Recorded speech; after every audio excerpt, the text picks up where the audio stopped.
Picture this, a colossal 12,000-ton vessel, bristling with weaponry, brazenly slicing through your waters without a hint of permission.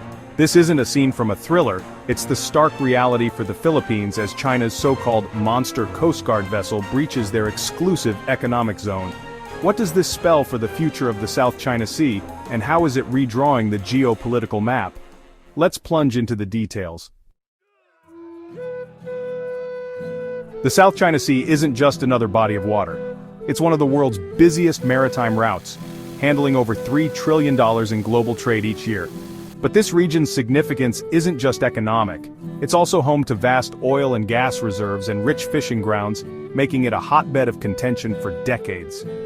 China's controversial 9-line claim covers nearly 90% of the sea, overlapping with the territorial waters of nations like the Philippines, Vietnam, and Malaysia. This claim was invalidated by an international tribunal in 2016, but Beijing has ignored the ruling, continuing its aggressive military buildup in the region, including artificial islands and heavily armed Coast Guard vessels. A 12,000-ton Chinese Coast Guard vessel equipped with cutting-edge technology and advanced weaponry. Spotted near Capone's Island in Zambales, this giant vessel has been patrolling the Philippines' exclusive economic zone, sparking outrage in Manila. Philippine Coast Guard spokesman Jay Tariella revealed that the BRP Cabra has been shadowing the vessel, issuing warnings, and asserting the country's sovereignty. But the stakes couldn't be higher. This isn't just about a single ship, it's about control of the resource-rich South China Sea and the balance of power in Southeast Asia. The Philippines has responded with growing defiance, bolstered by its strategic military upgrades and alliances with nations like the US, Japan, and Australia. Meanwhile, China's large-scale naval drills and patrols continue to challenge international norms.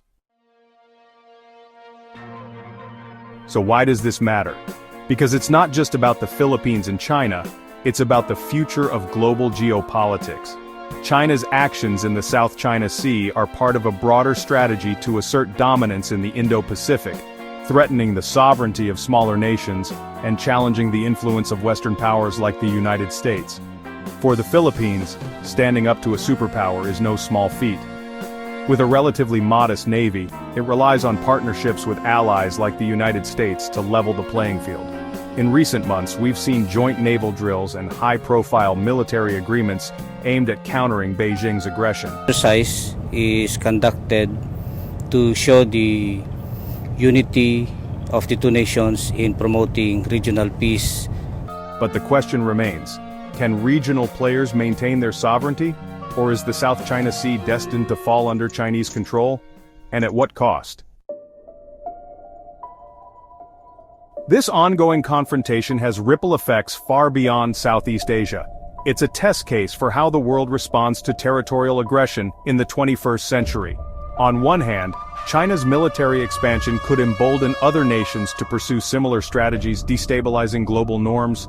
On the other, the Philippines' resilience, supported by a coalition of allies, might inspire smaller nations to stand firm against larger powers. But the stakes are high. Escalation in the South China Sea could lead to open conflict, with devastating consequences for global trade, regional stability, and the lives of millions. As tensions rise, the world watches closely to see what happens next. What do you think about this ongoing standoff in the South China Sea? Can nations like the Philippines push back against China's aggression? Or is this a sign of a shifting global power balance? We'd love to hear your thoughts in the comments below.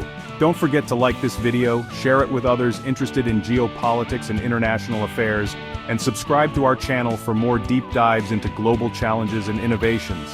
Until next time, stay informed and stay engaged.